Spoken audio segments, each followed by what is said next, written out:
দুইটি মিনি সাইজের দেশাল ষাঁড় দেখতে পাচ্ছি এখানে, লাল রঙের একটি সাদা রঙের, দুটি কি জাতের এবং কত দাম যাচ্ছে তার মুখ থেকে শুনবো।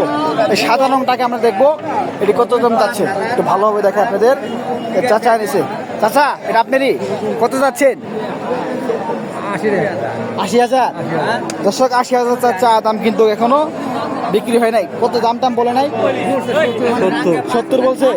দর্শক 70 কিন্তু বলছে। দাঁতি সে চাচা এটা কয় দাঁত? দুই দাঁতে। দর্শক 2 দাঁতের 70 বলছে। কত হলে ছাড়বেন আপনি এটা? 75। 5,000 টাকার জন্য কি আছে?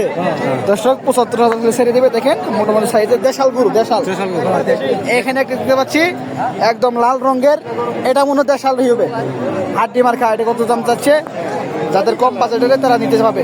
কত যাচ্ছেন এটা? দাম চাইছে 92। দর্শক এটা চা দাম কিন্তু 92। দাম টাম হয়েছে? দাম হয়েছে কত হয়েছে? 80, 180, 75। ও আচ্ছা আচ্ছা, কত হলে ছাড়বেন আপনি এটা? 82 হলে ছেড়ে দিলাম। 82 হলে ছেড়ে দিবেন? 82 হলে। দর্শক 82 হলে ছেড়ে দেবে। দেখেন মানে সুন্দর সাইজের একটি, এটা খাওয়ালে পুরোটা আর ভরবে, যখন ভরবে এখন দামটা পারবে না। একটু সমস্যা আছে, ই বেড়েছিল নাকি এটা? নামটি বেড়েছিল না, আর বের হবে না শেষে, এটা মিলে গেছে কেনা। দর্শক একটু নামটি বের জন্য দামটা কম, কিন্তু দেখেন কত হলে ছেড়ে, 82 হলে ছেড়ে দিবেন? 80 উপরে 2, 82,000 টাকা হলে ছেড়ে দেবে। দেখেন মোটামুটি সাইজের দুটি সার।